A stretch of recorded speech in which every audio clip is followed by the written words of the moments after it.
తెలుగుదేశం పార్టీకి సంబంధించి ఇప్పుడు రాజ్యసభ సభ్యులు బీసీల నుంచి విజయ్కి కష్టకాలంలో అండగా ఉన్నందుకు భాష్యం రామకృష్ణకి ఏడాదిన్నర ఎంపీగా ఉండటంతో సానా సతీష్కి కొనసాగింపు పార్టీ విధేయత సామాజిక సమీకరణాలతో తెదాప రాజ్యసభ అభ్యర్థుల ఎంపిక అని చెప్పి రాశారు. ఎంత హాస్యాస్పదం అంటే నిన్న రాజ్యసభకు సంబంధించి 4 రాజ్యసభ వస్తే 4 రాజ్యసభ తెలుగుదేశం వాళ్ళ కిందే లెక్క మనకి. ఎందుకంటే లింగమనేని రమేష్ తెలుగుదేశం పార్టీ కింద లెక్క. ఇప్పుడు అదే సినిమాలో మనకి శంకర్ దాదా ఎంబీపీఎస్లో ఉంటారు. లింగం మావయ్య అంటే ఎవరికి తెలియదు, లింగం మావయ్య ఎవరు. అట్లానే ఇక్కడ లింగమనేని రమేష్ అంటే ఎవరికి తెలియదు, తెలుగుదేశం పార్టీ అని అందరికీ తెలుసు. దాన్ని జనసేన కోటా కింద ఇచ్చారు. ఇక అది జనసేన కంటే సిగ్గులేదు అనుకోండి పవన్ కళ్యాణ్కి, అది రెండో విషయం. దాని గురించి పెద్దగా మనం డిస్కస్ చేయవసరంలా. కానీ ఈరోజు ఇచ్చినటువంటి 4 అభ్యర్థుల్లో 4 పురుషులకే ఇచ్చారు, పురుషుకి. మరి స్త్రీలకు ఎందుకు ఇవ్వలేదు?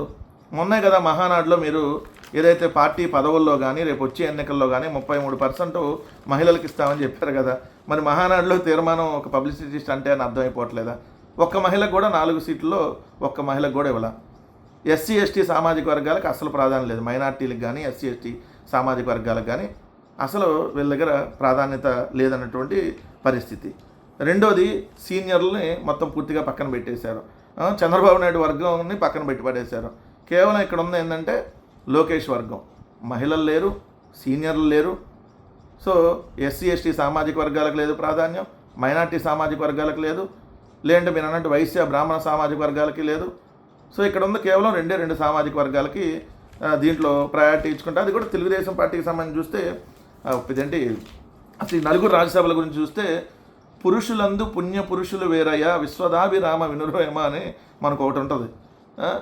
అట్లానే ఈ పురుషులు ఈ మామూలు పురుషులు కాదు, వీళ్ళు ఇచ్చినట్లో ఈ 4 పురుషులు చాలా స్పెషల్ పురుషులు.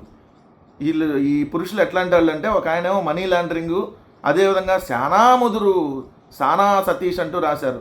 ఆ పురుషుకి రెన్యువల్ చేశారు. ఇది ఒక పురుషు. రెండో పురుషు వచ్చేటప్పటికి పర్యావరణాన్ని దశాబ్దాలుగా దెబ్బతీస్తూ కృష్ణానది కరకట్టలో అక్రమ కట్టడం కట్టి ఆ అక్రమ కట్టడాన్ని ఆ ప్యాలెస్ని చంద్రబాబు నాయుడు గారికి ఏదైతే ఉచితంగా దారాదత్తం చేశాడు ఆ పురుషు అనమాట. ఈయన లింగమనేని పురుషు, అది లింగమనేని రమేష్.